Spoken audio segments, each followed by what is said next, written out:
नवेम्बर मासठारू धान क्विंटाल 3100 टंका हेबो। एथिसहित नवेम्बर मासरू मध्य धान किणा प्रक्रिया आरंभ हेबो। चाषी को क्विंटाल पिछा एमएसपी ठारू 800 टंका अधिक दे सरकार धान किणिबे।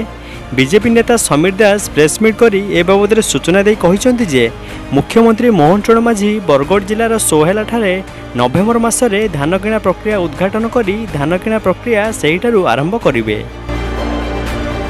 समीर दास प्रेसमिट करी पूर्व सरकार को कटाक्ष करी कहिसंती पूर्व सरकार चाषी को 100 टंका लेखाएं बोनस देवाक घोषणा करथिले किंतु देई नथिले। समीर दास आहुरी मध्य कहिसंती जे पूर्व सरकार रे चाषी ठारू धान किणा प्रक्रिया रे दुर्नीति हेउथिला किंतु आम सरकार एहार सुपरिचालना करिवे एवं जो माने छोट चाषी भाग चाषी और नाममात्र चाषी सेमानक प्रति अधिक गुरुत्व दियाजिवो। तो ये थिला किछि सरकारी स्तर अपडेट जहां आमे आपनको जणाइलु। एमितिका सरकारी स्तर अपडेट सब बेले पाइबा पई आम चैनल को सब्सक्राइब करनथिले सब्सक्राइब करी पाखरे थिबा घंटी चिन्ह को दबाई ऑल ऊपर दबाई दियंतु। जेमिति सरकारी स्तर किछि अपडेट आसीबो आपनको पाखको नोटिफिकेशन पळेइबो।